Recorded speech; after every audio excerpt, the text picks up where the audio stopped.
اعوذ باللہ من الشیطان الرجیم بسم اللہ الرحمن الرحیم المال والبنون زینۃ الحیاۃ الدنیا سبحان ربک رب العزۃ عما یصفون وسلام علی المرسلین والحمد للہ رب العالمین اللہم صلی علی سیدنا محمد وعلی آل سیدنا محمد وبارک وسلم اللہم صلی علی سیدنا محمد وعلی آل سیدنا محمد وبارک وسلم اللہم صلی علی سیدنا محمد وعلی آل سیدنا محمد وبارک وسلم۔ انسان جب اپنے بلوغ کی عمر کو پہنچتا ہے تو شادی اس کی ایک بنیادی ضرورت ہوتی ہے۔ نبی علیہ الصلوۃ والسلام نے فرمایا النکاح نصف الایمان، کہ نکاح آدھا ایمان ہے۔ ایک جگہ فرمایا النکاح من سنتی، کہ نکاح میری سنت ہے۔ اس سے انسان کا گھر آباد ہوتا ہے، اس لیے اس کو کہتے ہیں شادی خانہ آبادی۔ اس شادی کے 5 مقاصد ہوتے ہیں۔ سب سے پہلا مقصد دلی تسکین کا حاصل ہونا۔ اللہ رب العزت نے قرآن مجید میں فرمایا وَمِنْ آیَاتِهِ ان خلق لکم من انفسکم ازواجا لتسکنوا الیہا، اور یہ اللہ تعالیٰ کی نشانیوں میں سے ہے کہ اس نے تم میں سے تمہارے لیے تمہاری بیویاں بنائیں تاکہ تم ان سے سکون حاصل کرو۔ تو بیوی کو خاوند کے ذریعے سکون ملتا ہے، خاوند کو بیوی کے ذریعے سے سکون ملتا ہے۔ تو شادی کا پہلا بنیادی مقصد تسکین قلب۔ اگر کوئی کہے کہ فلاں بندے کو تو شادی کے بعد پریشانی ملی، تو اس کا مطلب یہ ہے کہ some thing is seriously wrong some where, کہیں کوئی نہ کوئی ایسی خرابی ہے جو پریشانی کا سبب بن رہی ہے۔ اگر خاوند بھی شریعت پر چلنے والا ہو اور بیوی بھی شریعت پر چلنے والی ہو تو یہ دنیا کی زندگی ان کو جنت کا نمونہ نظر آتی ہے۔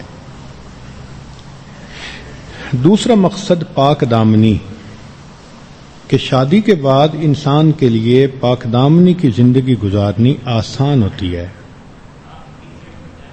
میاں بیوی کے ذریعے گناہوں سے بچے اور بیوی اپنے میاں کے ذریعے گناہوں سے بچے، اس لیے شریعت نے دونوں کو ایک دوسرے کا لباس کہا، ہن لباس لکم وانتم لباس لہن، کہ جیسے لباس انسان کے جسم کی عیبوں کو ڈھانپ لیتا ہے، اسی طرح شادی کے بعد انسان کے لیے گناہوں سے بچنا، پاکیزگی کی زندگی گزارنا آسان ہو جاتا ہے۔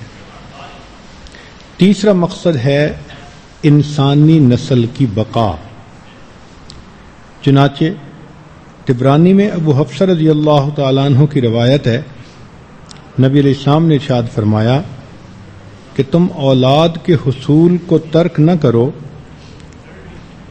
بے اولاد آدمی جب مر جاتا ہے اس کا نام و نشان مٹ جاتا ہے۔ چوتھا مقصد امت مسلمہ کی مضبوطی، کہ ایمان والوں کے جتنے آگے اولاد ہوگی تو امت مسلمہ مضبوط ہوگی۔ اس لیے امام بخاری رحمۃ اللہ علیہ نے بخاری شریف میں ایک باب باندھا ہے، باب من طلب الولد للجہاد، کہ جو بندہ اپنی اولاد کے لیے نیت یہ کرے کہ اگر ہوئی تو میں انہیں دین کا مجاہد بناؤں گا۔ تو محدثین نے لکھا کہ اگر اس کی اولاد نہ بھی ہوئی تو نیت کی وجہ سے اللہ تعالیٰ اس کو ثواب عطا فرمائیں گے۔ تو یوں سمجھیے کہ مسلمان عورت مومن بنانے کی فیکٹری ہوتی ہے۔ اللہ تعالیٰ اس کو اولاد عطا فرماتے ہیں، اور وہ اولاد کلمہ گو بنتی ہے، نیک بنتی ہے، امت مسلمہ کی مضبوطی کا سبب بنتی ہے۔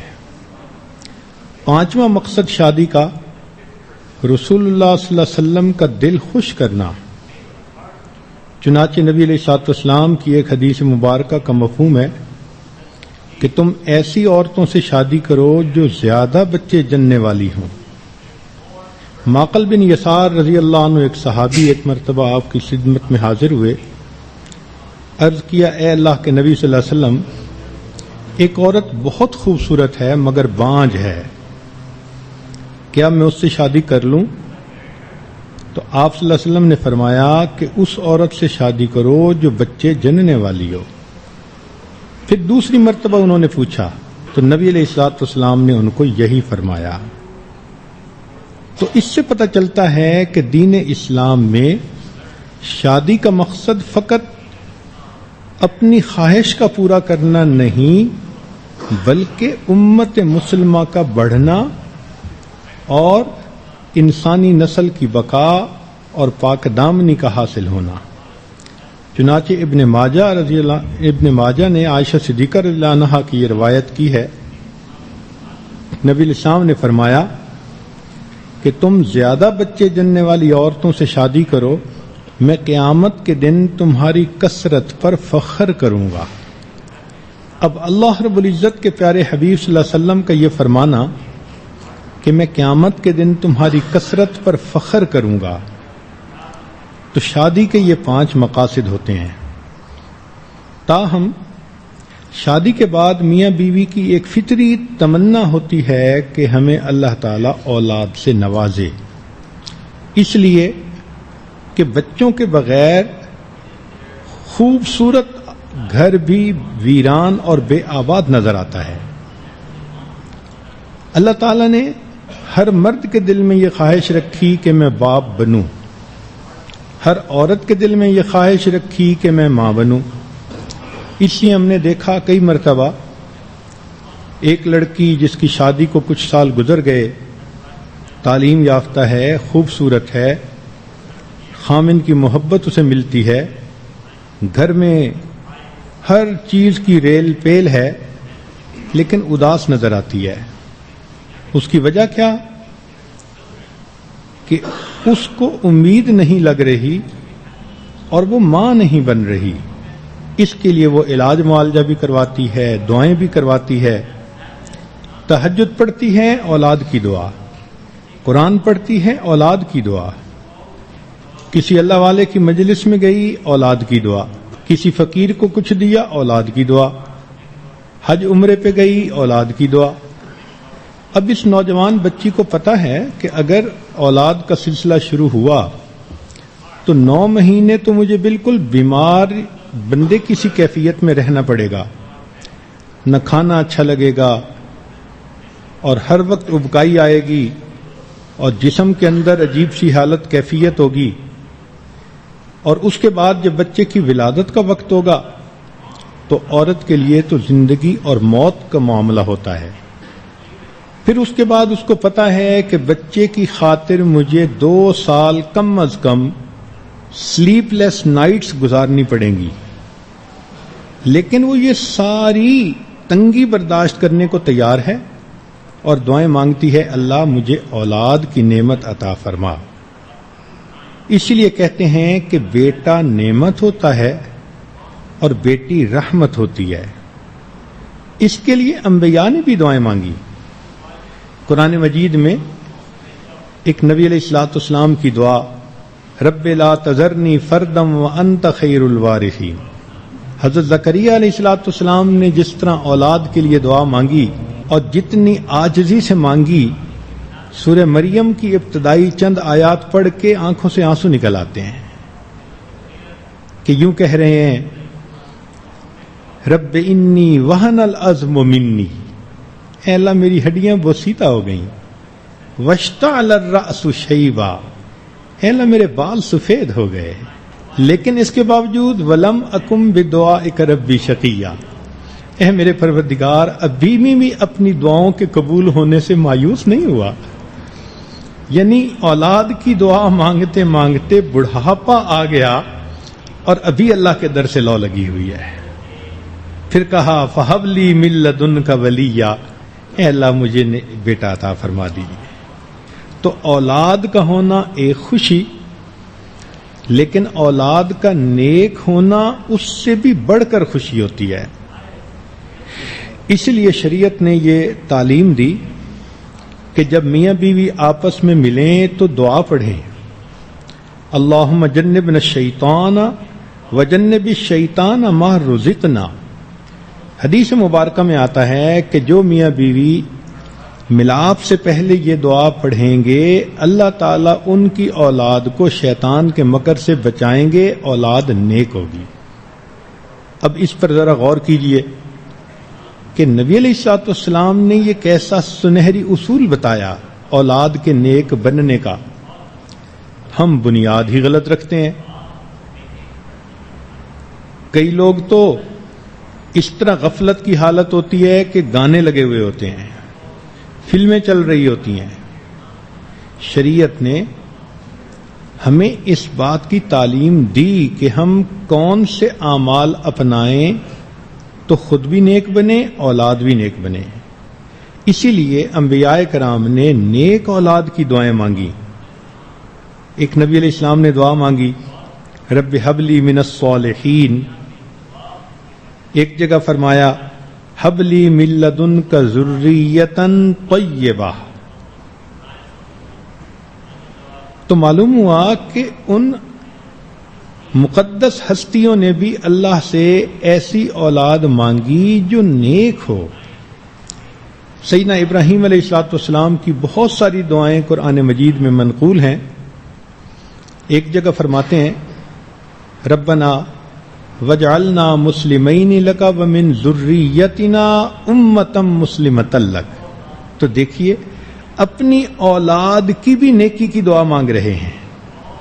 ایک جگہ فرماتے ہیں وجنبنی وبنی ان نعبد الاصنام. اے اللہ مجھے بھی اور میری اولاد کو بھی بچا لیجئے اس سے کہ ہم بتوں کی پرستش کریں. ایک جگہ فرمایا رب جعلنی مقیم الصلاۃ ومن ذریتی.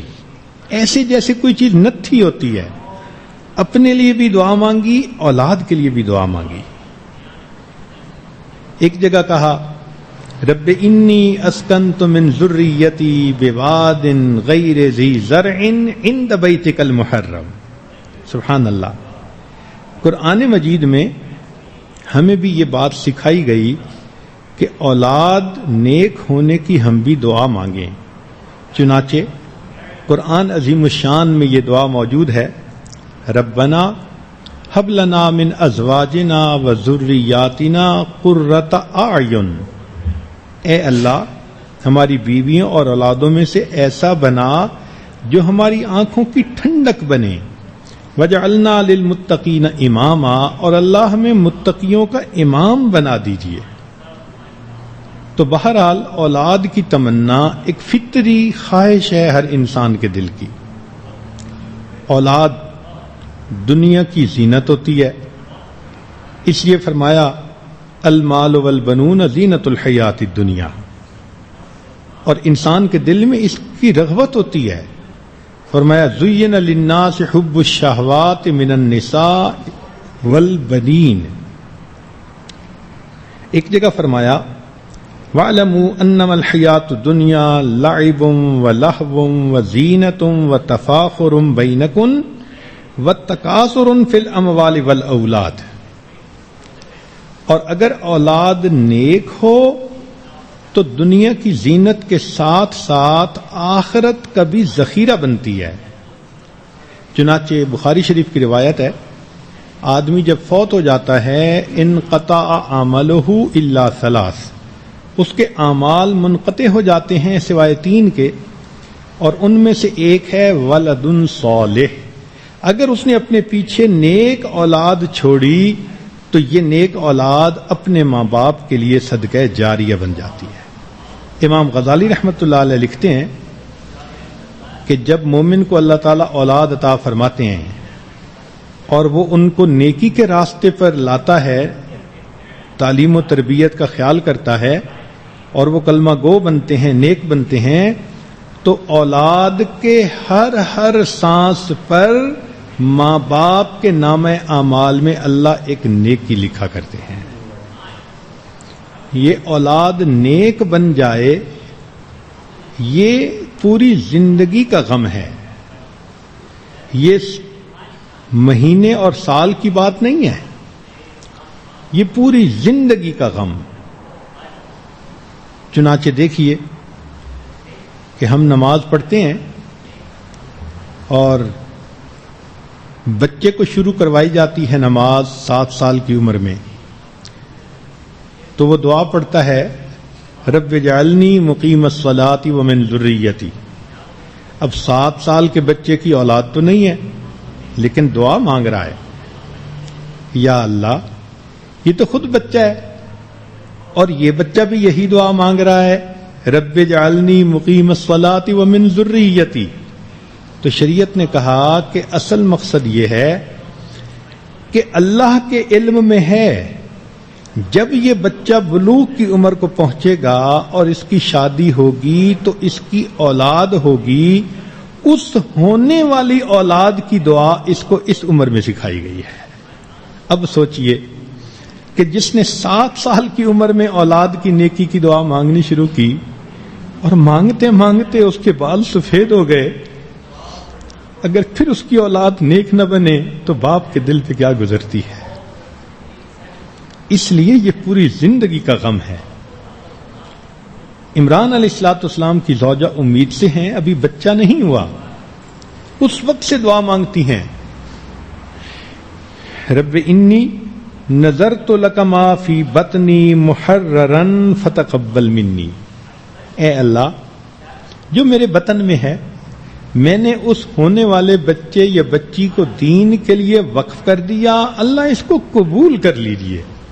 اب سوچئے کہ ماں کے پیٹ میں ہے ابھی بچہ اور ماں کو اس کی نیکی کی فکر لگی ہوئی ہے، پھر یہ بچے جب جوانی کی عمر کو پہنچتے ہیں تو ماں باپ کو فکر ہوتی ہے۔ اس کی مثال قرآن عظیم الشان میں سے سیدنا نوح علیہ السلام کا جوان بیٹا سامنے کھڑا ہے، آپ اس کو بلاتے ہیں یا بنی ارکم معنا، اے بیٹے آؤ ہمارے ساتھ کشتی میں سوار ہو جاؤ، تم نافرمانوں کے ساتھ نہ رہو، ماننے والوں کے ساتھ آ جاؤ۔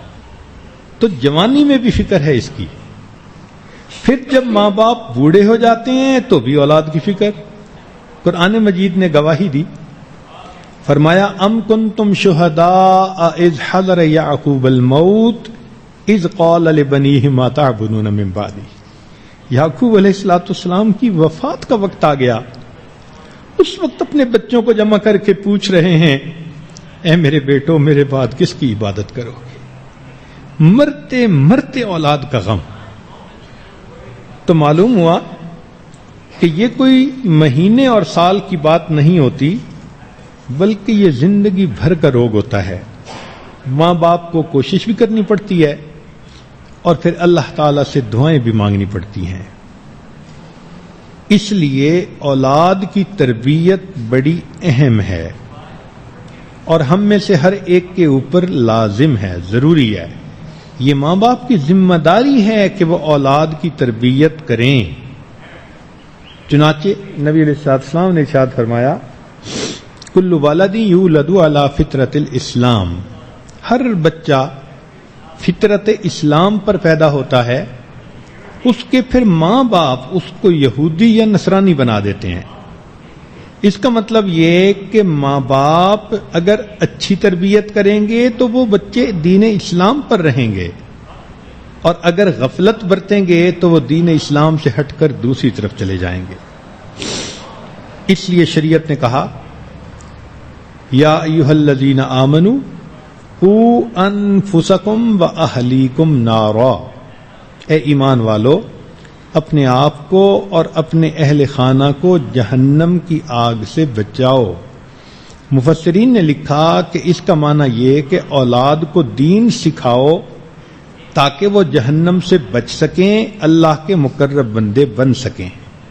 تو یہ حکم خداوندی ہے، کہ ہم اپنی اولاد کو دیندار بنانے کے لیے ہر ممکن کوشش کریں. حدیث مبارکہ میں اس کو اور زیادہ ایکسپلین کر دیا گیا. چنانچہ نبی علیہ السلام نے ارشاد فرمایا کلکم راعٍ وکلکم مسئول عن رعیتہ، تم میں سے ہر آدمی نگران ہے اور ہر بندے سے اس کے ماتحتوں کے بارے میں سوال ہوگا. چنانچہ شارحین حدیث نے لکھا کہ خاوند سے بیوی اور بچوں کی دینداری کے بارے میں پوچھا جائے گا کہ تم نے ان کو دیندار بنانے کے لیے کیا کوششیں کی، اور بیوی سے اولاد کے بارے میں پوچھا جائے گا کہ تم نے اپنی اولاد کو نیک بنانے کے لیے کیا کوشش کی. ہر عورت اس کی پابند ہے کہ اپنے بچوں کو نیک اور دیندار بنائے. اگر نہیں بنائے گی تو یہ اولاد قیامت کے دن پکڑ کا سبب بن جائے گی. امام غزالی رحمۃ اللہ علیہ نے اپنی کتاب ایھا الولد میں لکھا کہ درخت دو طرح کے ہوتے ہیں.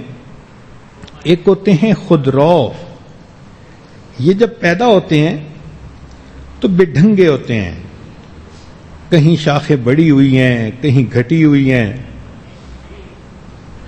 کہیں خوبصورتی نظر نہیں آتی، بے جوڑ سی چیز نظر آتی ہے. اس لیے کہ خودرو درخت جو ہوا. اور ایک درخت وہ ہوتا ہے کہ جس کو مالی خود اگاتا ہے اور شروع سے کانٹ چھانٹ کرتا ہے. یہ درخت دیکھنے میں اتنا خوبصورت لگتا ہے، پھر اس پر پھل بھی بہت اچھے ہوتے ہیں.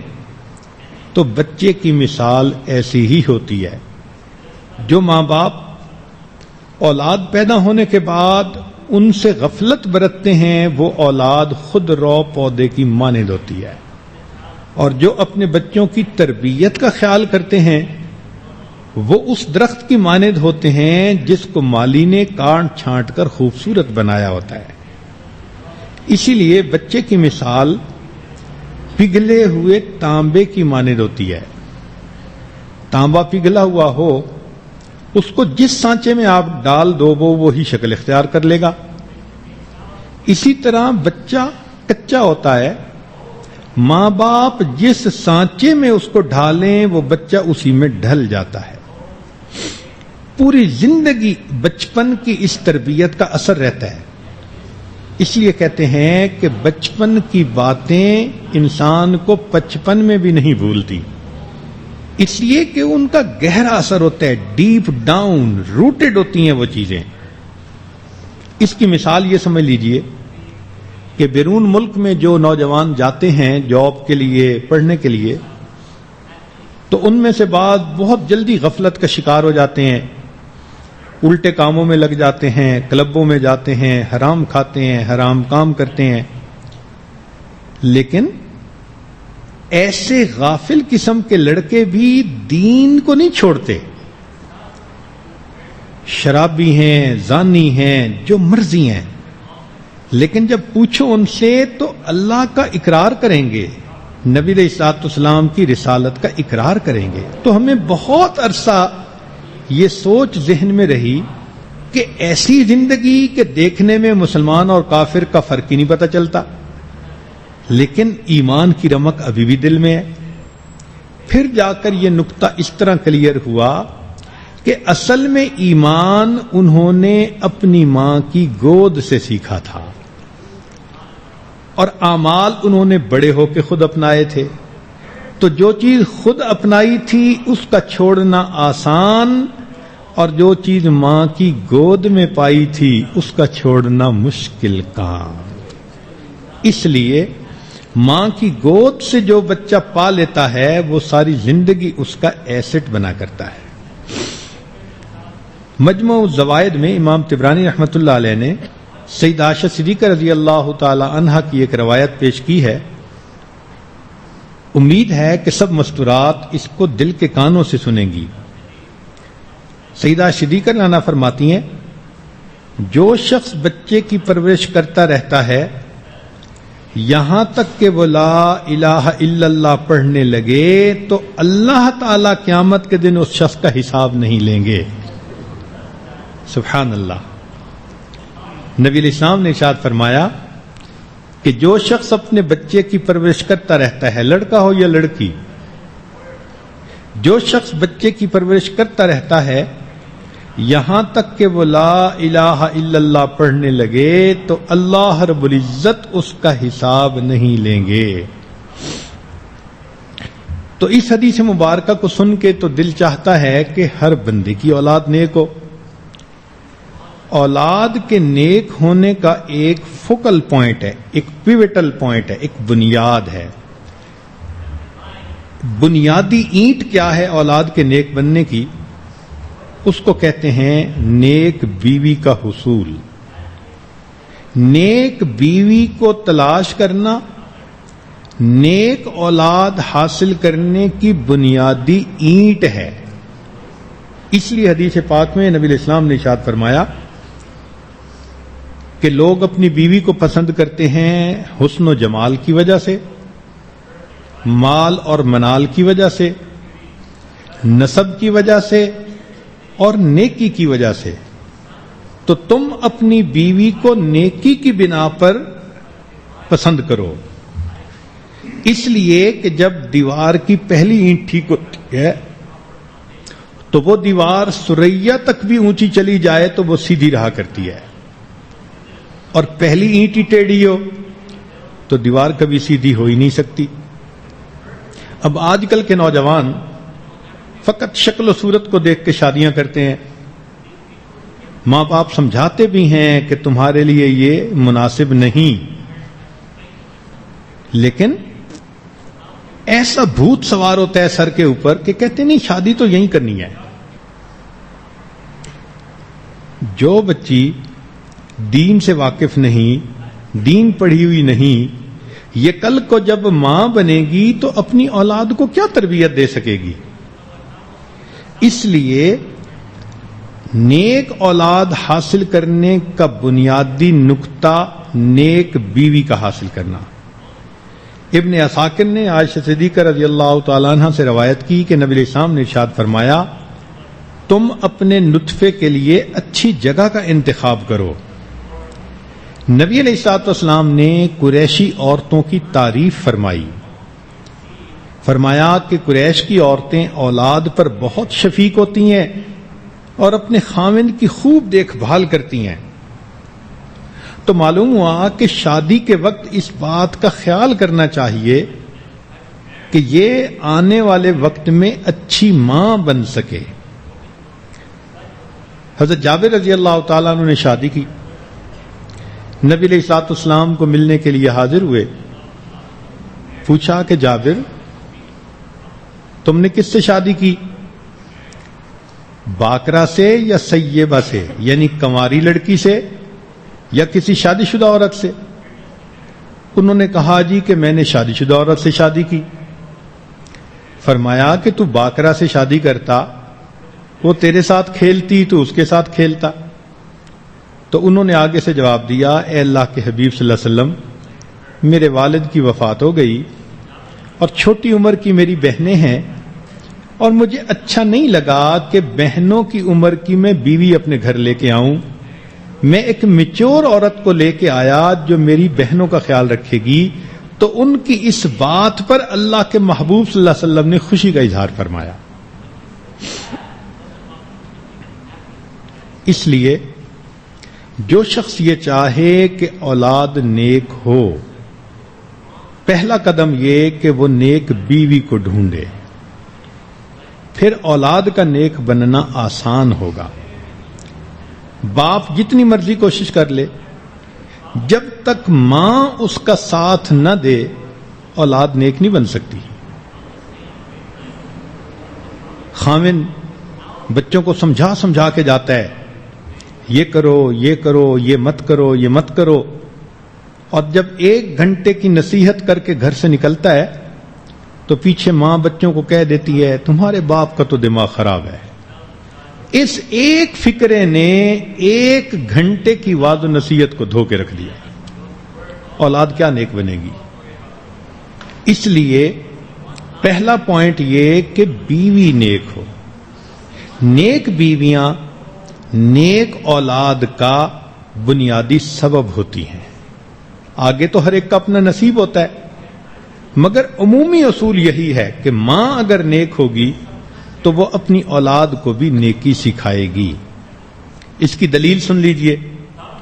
7ویں صدی ہجری میں جب تاتاریوں نے حملہ کیا اور مسلمانوں سے انہوں نے تخت و تاج کو چھین لیا، تو مسلمان اتنے کمزور تھے دفاعی اعتبار سے کہ کچھ بھی نہ کر سکے. تاتاریوں نے ان کے گھروں کو لوٹ لیا، ان کی نوجوان لڑکیوں کو اپنی بیویاں بنا لیا اور حکومت کرنے لگ گئے. اب یہ نوجوان مسلمان بچیاں جو ان کافروں کی بیویاں بنی مجبور تھیں، معذور تھیں، لیکن یہ نوجوان مسلمان بچیاں تھیں، ان کے اندر ادب آداب تھے، معاشرت اچھی تھی، اخلاق تھے. تو اگرچہ ان کے شوہر وہ کافر تھے، ان بیویوں نے اپنے شوہروں کے ساتھ حسن سلوک کا معاملہ کیا تو خاوند بڑے متاثر ہوئے، اور کچھ سالوں میں جب انہوں نے ان کی زندگی کو دیکھا تو وہ کہنے لگے کہ اچھا اگر ہماری اولاد ہوئی تو تم ان کو وہی اخلاق سکھانا جو تم خود سیکھ چکی ہو. چنانچہ ان نوجوان بچیوں کو گھروں میں اجازت مل گئی. انہوں نے اپنے بچوں کو دین سکھانا شروع کیا. یہ بچے جب 25-30 سال کے ہو کر جوان ہوئے تو مسلمان ماؤں کی اولاد تھے. انہوں نے اپنے اسلام کا اظہار کیا اور اللہ نے سارے تاتاریوں کو پھر کلمہ پڑھ کر مسلمان ہونے کی توفیق عطا فرمائی. کون کہتا ہے کہ تاتاریوں سے تلوار کے ذریعے حکومت کو چھینا گیا؟ نہیں، ایک خاموش محنت تھی. امت کی نیک بیٹیوں نے گھروں کے اندر مومن تیار کیے، اللہ کے دین کے راستے کے مجاہد تیار کیے، اور یہ جب جوان ہوئے تو اسلام کی سرخروئی کا سبب بن گئے. اس لیے اللہ تعالی نیک والدین کا دنیا میں بھی لحاظ فرماتے ہیں، آخرت میں بھی لحاظ فرماتے ہیں. سورہ کہف کے اندر حضرت خضر علیہ السلام نے 2 یتیم بچوں کی دیوار جو گرنے والی تھی اس کو تعمیر کر دیا، اور پھر وجہ یہ بتائی کہ تعمیر اس لیے کیا وَكَانَ أَبُوهُمَا صَالِحًا. دیکھیں اللہ تعالیٰ ان یتیم بچوں کا لحاظ فرماتے ہیں کہ ان کے باپ نیک تھے. تو نیک ماں باپ کا لحاظ دنیا میں بھی اور نیک ماں باپ کا لحاظ آخرت میں بھی. وہ کیسے؟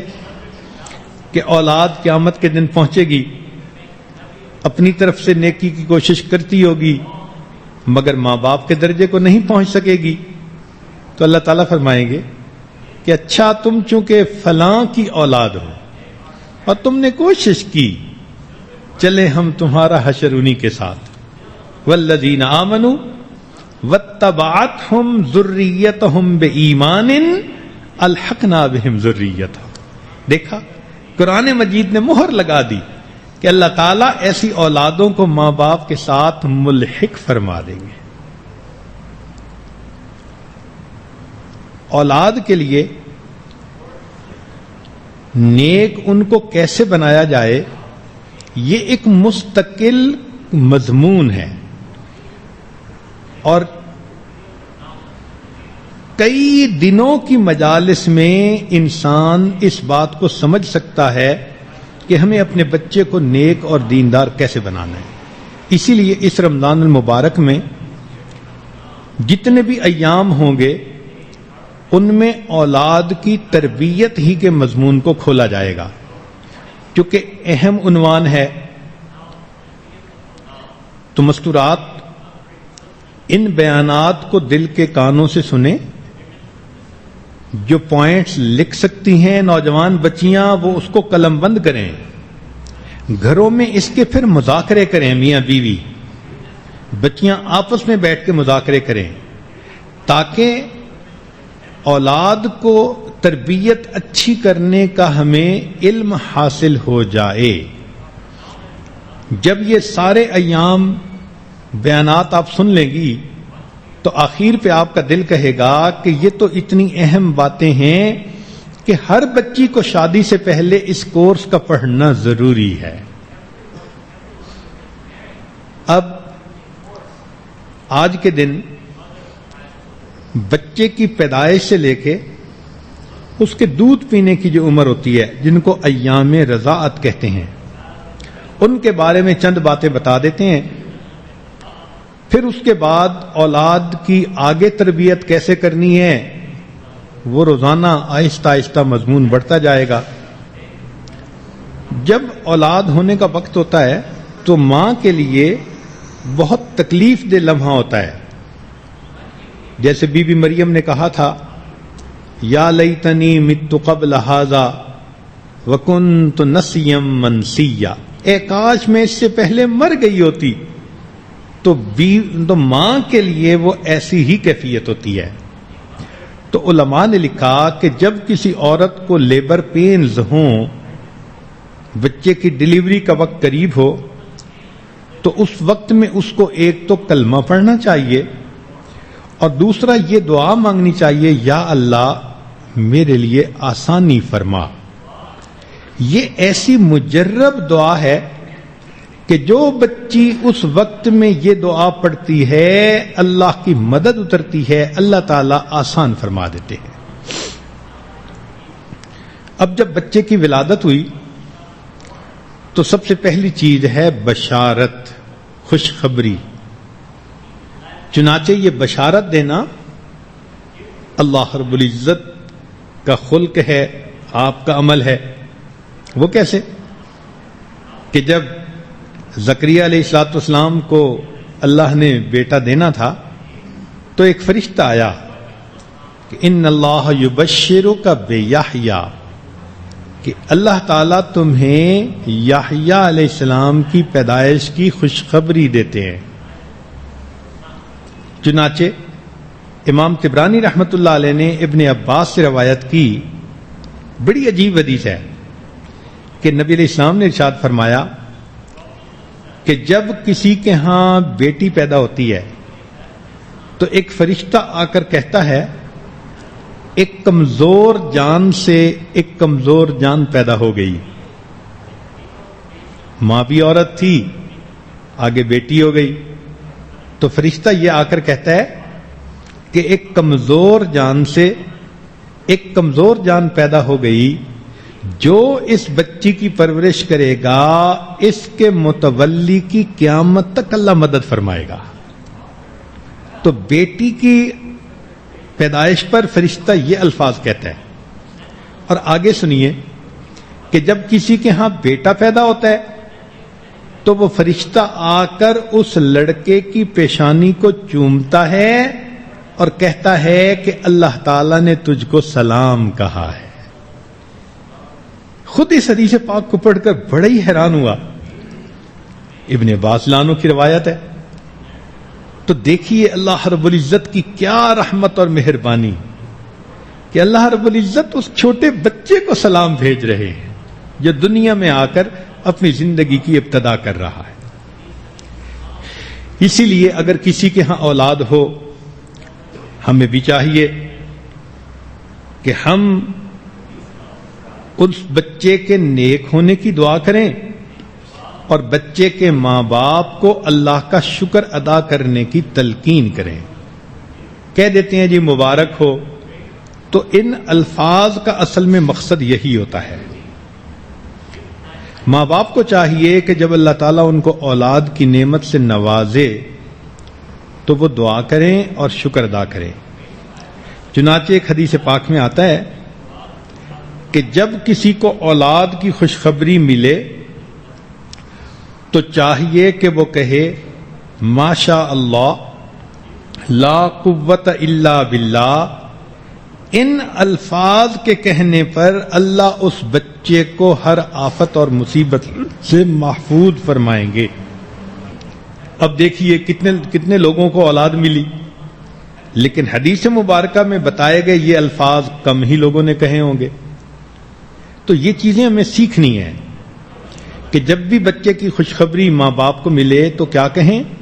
ماشاء اللہ لا قوت الا باللہ، ان الفاظ کے کہنے پر اللہ تعالیٰ اس بچے کو شیطان کے حملوں سے ہمیشہ محفوظ فرمائیں گے۔ پھر بچے کی جب ولادت ہو تو ایک کام ہوتا ہے اس کے دائیں کان میں اذان کہنا اور بائیں میں اقامت کہنا۔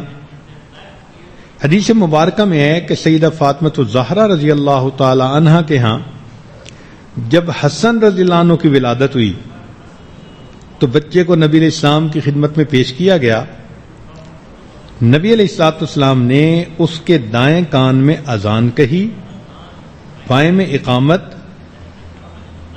اور پھر اس کے لیے دعا مانگی۔ یہ اذان اور اقامت کہنے میں حکمت یہ ہے کہ بچے کے دل و دماغ میں سب سے پہلے عظمت الہی کا پیغام پہنچے۔ شاہ ولی اللہ محمد دہلوی رحمۃ اللہ فرماتے ہیں کہ ایک حکمت اس میں یہ بھی ہے کہ چونکہ اذان کے الفاظ سن کر شیطان بھاگ جاتا ہے، حدیث پاک سے ثابت ہے، تو جب بچے کے کان میں اذان کہی جاتی ہے تو بچہ اس شیطان سے محفوظ ہو جاتا ہے اور شیطان اس سے دور بھاگ جاتا ہے۔ پھر ایک کام کرنا ہوتا ہے جو سنت ہے کہ تحنیک کرنا۔ تحنیک یہ ہے کہ اسماء رضی اللہ تعالی عنہا ہجرت کر کے جب مدینہ طیبہ پہنچیں تو وہ اس وقت حاملہ تھیں۔ قباء کے مقام پر پہنچی تو ان کے ہاں بیٹا ہوا جس کا نام انہوں نے عبداللہ رکھا، اور یہ بچہ عبداللہ ابن زبیر کہلایا۔ یہ مسلمان مہاجرین کے ہاں پہلا بچہ تھا جو مدینہ میں پیدا ہوا، اور مسلمانوں کو اس کی پیدائش پر بڑی خوشی تھی۔ وہ اس لیے کہ یہود یہ کہتے تھے کہ ان مسلمانوں نے اپنے پرانے دین کو چھوڑ دیا، اب ان کی آگے نسل ہی نہیں چلے گی۔ تو جب اللہ رب العزت نے مسلمانوں کو اس بیٹے سے نوازا تو خوشی اور بڑھ گئی۔ چنانچہ اسماء رضی اللہ تعالی عنہ بیٹے کو نبی علیہ السلام کی خدمت میں لے کر آئیں۔ نبی علیہ الصلوۃ والسلام نے بچے کو اپنے گود میں لیا اور ایک نرم کھجور آپ نے منگوائی اور اپنے منہ میں اس کو آپ نے چبایا۔ جب اس کھجور کے ساتھ اچھی طرح لعاب مبارک لگ گیا تو کھجور کا آپ نے کچھ حصہ اس بچے کے تالو پر لگا دیا۔ چنانچہ عبداللہ ابن زبیر اللہ عنہ کے منہ میں سب سے پہلے جو چیز پہنچی وہ نبی علیہ السلام کا لعاب مبارک تھا۔ تو یہ ایک سنت عمل ہے، لہذا کوئی بھی نیک مرد یا عورت قریب ہو تو اس سے بچے کی یہ تحنیک کروانی چاہیے اور پھر بچے کے لیے نیک بختی کی دعا کرنی چاہیے۔ علماء نے لکھا ہے کہ بچہ جب پیدا ہوتا ہے تو اس کے بعد اگر وہ روئے اور چلائے تو باپ کی وراثت میں اس کا حق شامل ہو جاتا ہے۔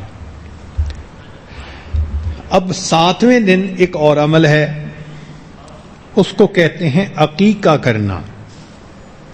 عقیقہ یہ ہے کہ بیٹا اگر پیدا ہوا تو 2 بکرے، بیٹی پیدا ہوئی تو 1 بکرا، یہ ذبح کیا جائے اور پھر عزیز اقارب رشتہ داروں کو دعوت پر بلایا جائے اور ان کو کھلایا جائے۔ یہ عقیقہ کرنا اہم ہے۔ کسی نے امام مالک رحمۃ اللہ سے پوچھا کہ اتنا غریب بندہ ہے کہ عقیقہ کا بکرا کر ہی نہیں سکتا؟ انہوں نے فرمایا کہ اچھا بھائی تم مرغی ہی ذبح کر دو، کچھ نہ کچھ اللہ کے نام پہ قربان ضرور کرو۔ اور یہ بھی نہیں کہ صرف بکرے ہی کرنے ہوتے ہیں، اگر فرض کرو کوئی ایسا آدمی ہے کہ جس کا بہت ہلکا اثر ہے تو وہ کئی بکرے بھی کر سکتا ہے۔ حضرت انس رضی اللہ تعالیٰ عنہ اپنے ہر بچے کے ہونے پر 1 اونٹ ذبح فرمایا کرتے تھے۔ یہ عقیقہ کیا ہے؟ حدیث مبارکہ میں ہے کہ بچہ جب پیدا ہوتا ہے تو ایک تو اس بچے کے ہاتھ بندھے ہوئے ہوتے ہیں. کیا مانا؟ اس کی شفاعت کے ہاتھ بندھے ہوتے ہیں.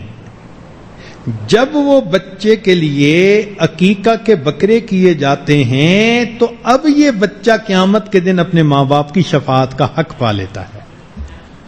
اس لیے یہ عقیقہ اپنی زندگی میں بڑے ہو کر بھی کیا جا سکتا ہے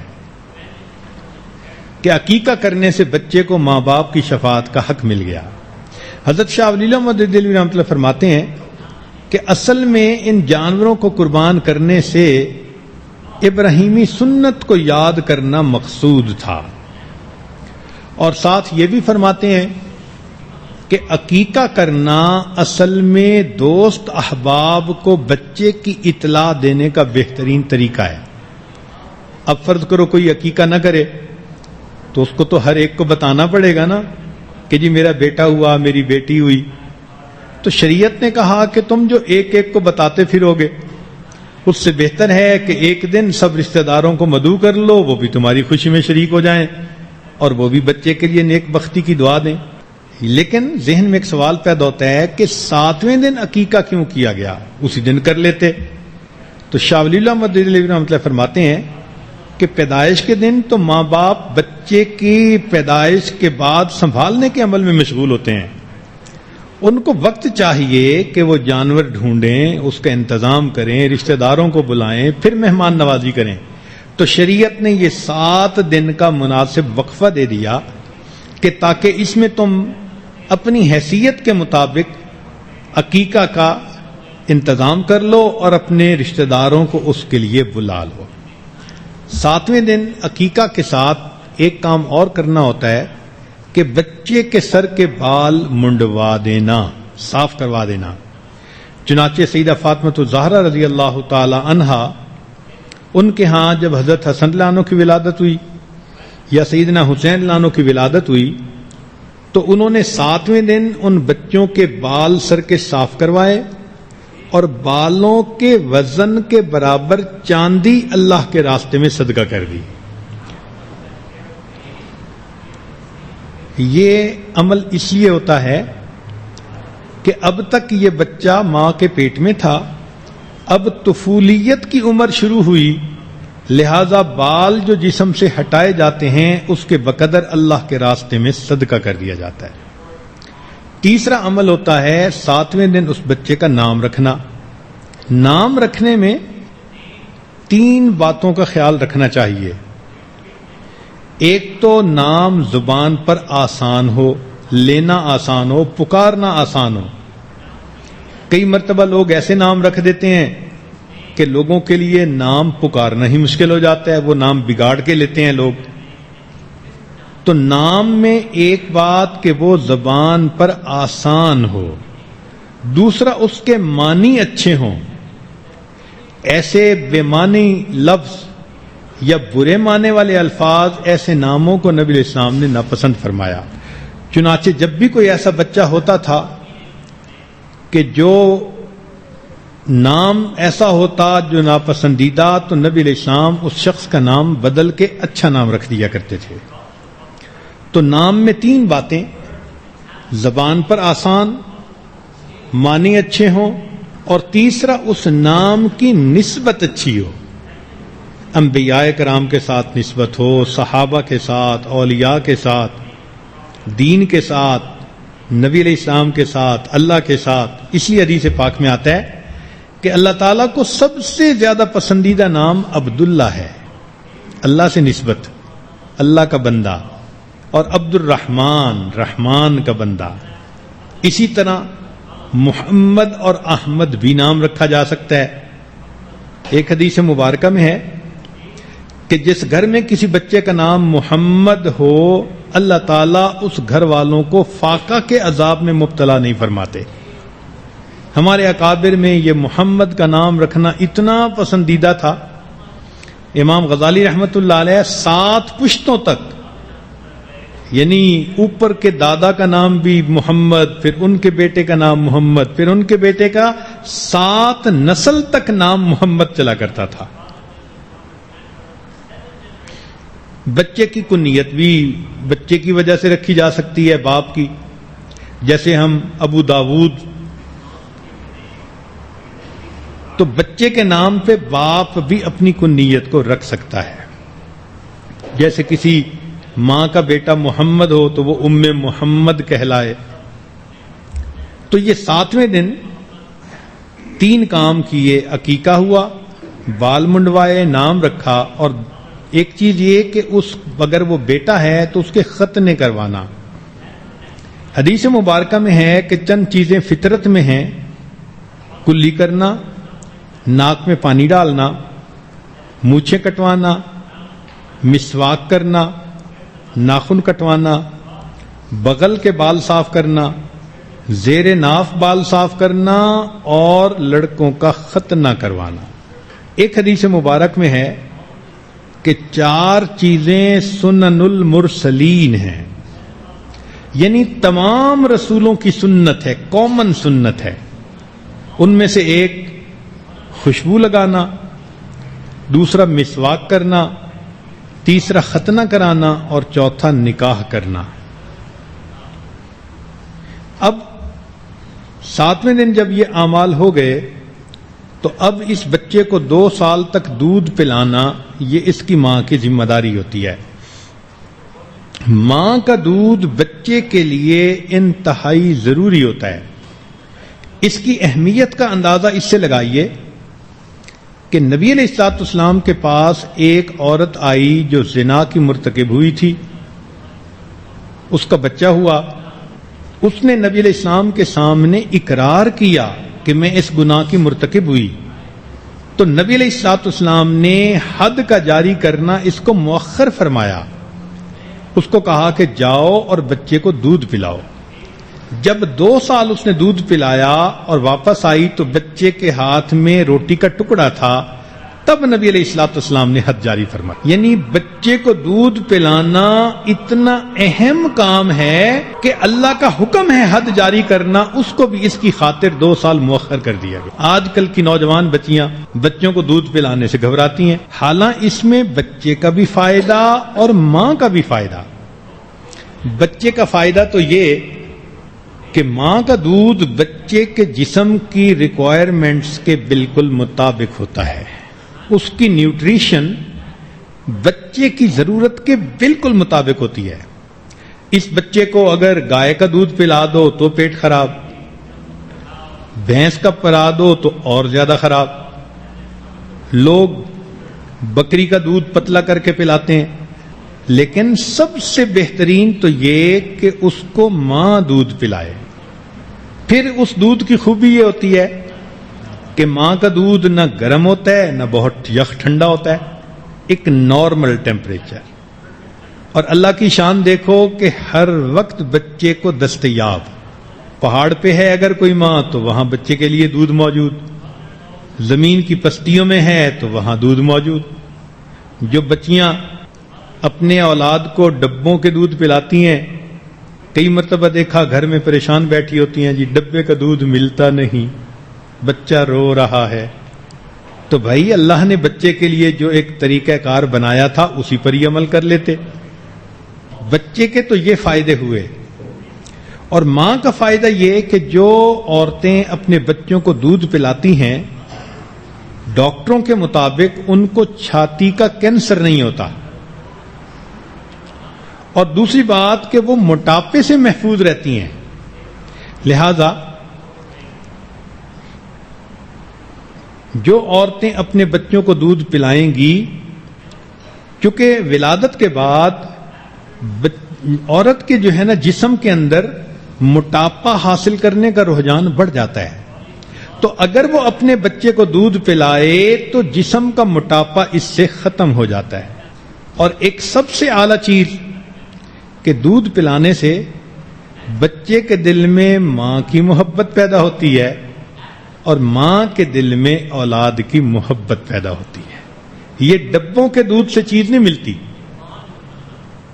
اکبر الہ آبادی نے یہی تو کہا تھا کہ بچے میں ماں باپ کے اتوار کی بو کیسے آئے، انہوں نے تو ڈبوں کا دودھ پیا ہوا ہے.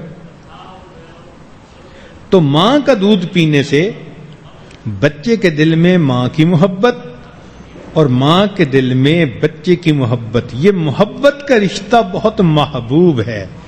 اس لیے شریعت نے کہا کہ ماں اپنی اولاد کو 2 سال تک دودھ پلائے. یہاں پر ایک نقطہ اور سمجھ لیں کہ پرورش کا حق شریعت نے ماں کو دیا اور ولایت کا حق شریعت نے باپ کو دیا، اس لیے کہ ماں بہتر پرورش کر سکتی ہے.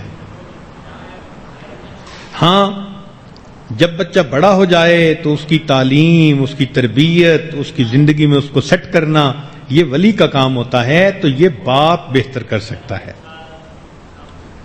تو اس لیے اگر بچے کو شروع سے ہی اسلامی تعلیمات کے مطابق ہینڈل کیا جائے تو بچہ شروع سے ہی اپنے دل میں نیک جذبات حاصل کر لیتا ہے اور وہ نیکوکاری کی زندگی گزارتا ہے.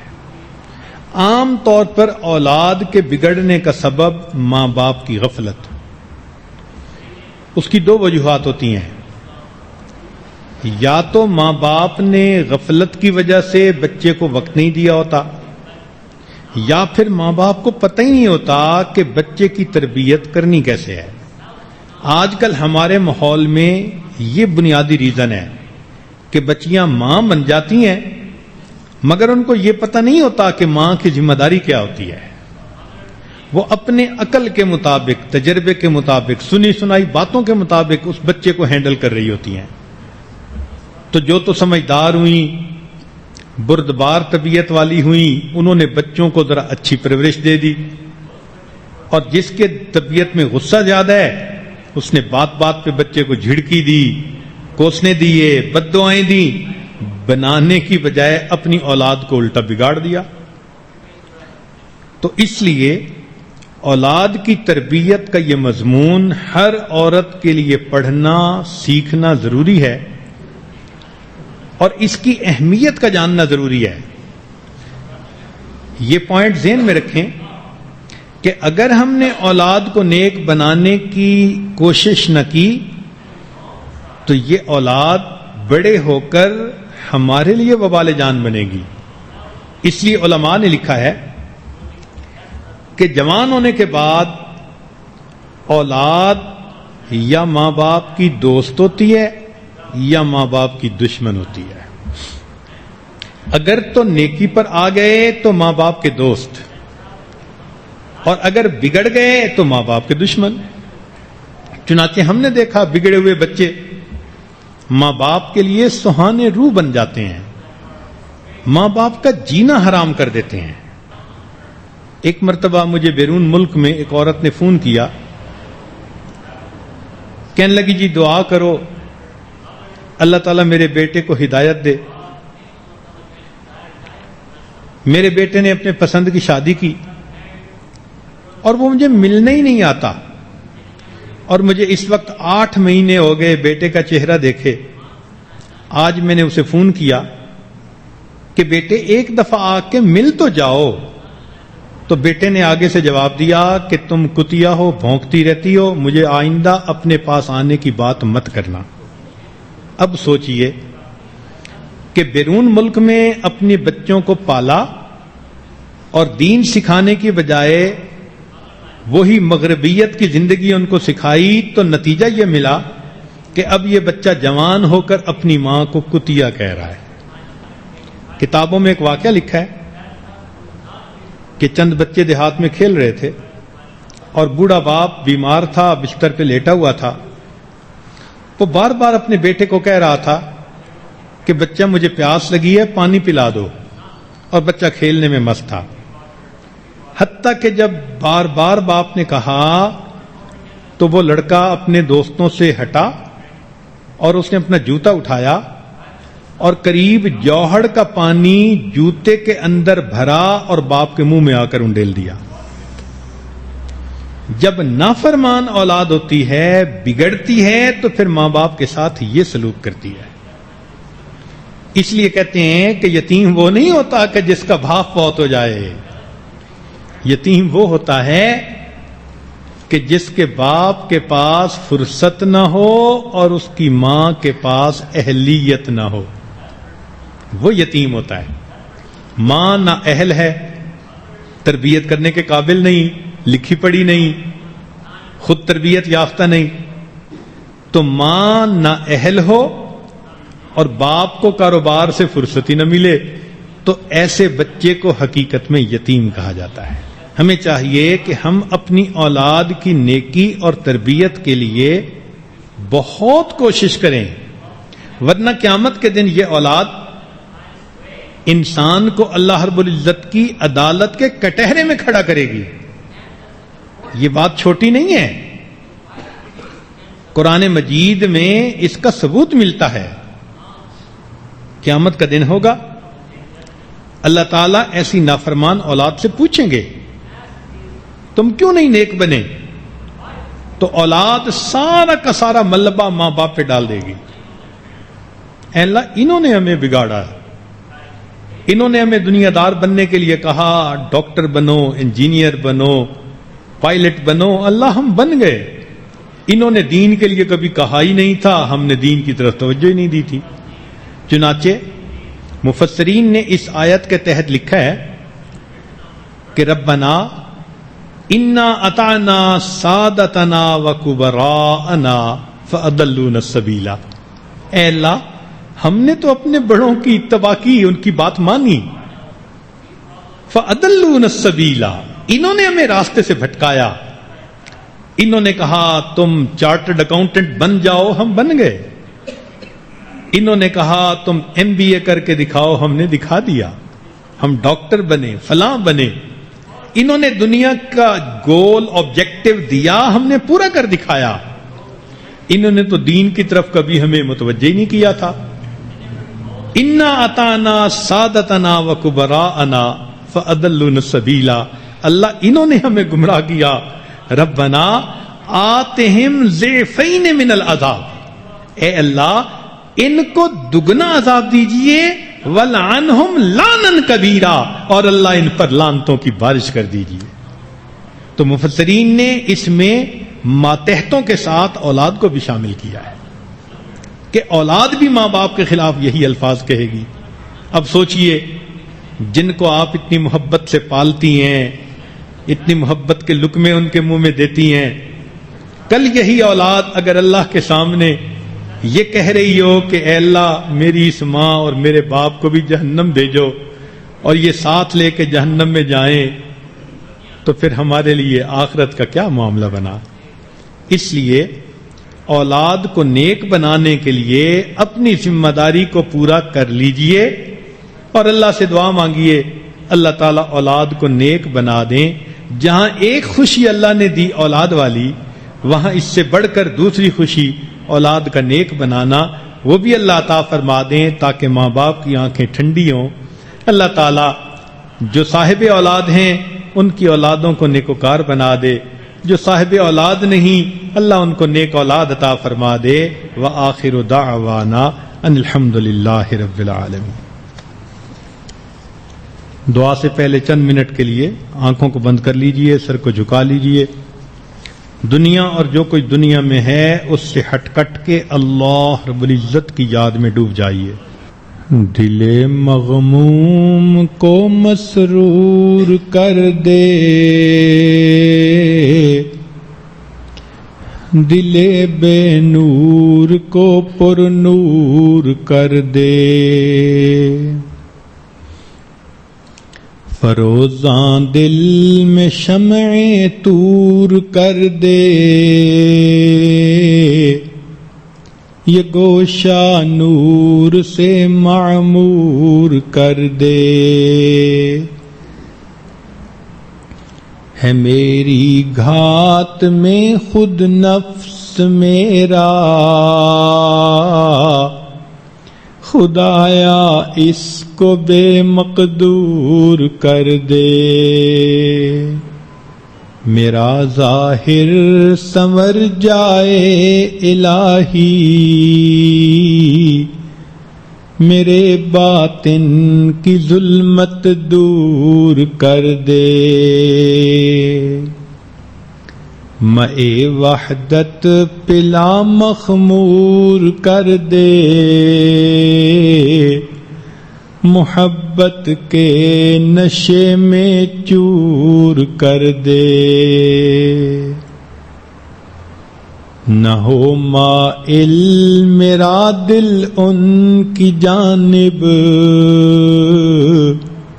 جنہیں تیری عطا مغرور کر دے۔ لا الہ الا اللہ محمد رسول اللہ۔ سبحان ربی العلی الوہاب۔ اللہم صلی علی سیدنا محمد وعلی آل سیدنا محمد وبارک وسلم۔ اے مالک، ہم آپ کے آج مسکین بندے ہیں، ہمارے گناہوں کو معاف فرما، خطاؤں سے درگزر فرما، عیبوں کی پردہ پوشی فرما۔ اے اللہ، بے اولادوں کو نیک اولاد عطا فرما، اے جو صاحب اولاد ان کی اولادوں کو نیکوکار بنا، فرما بردار بنا، ماں باپ کی آنکھوں کی ٹھنڈک بنا۔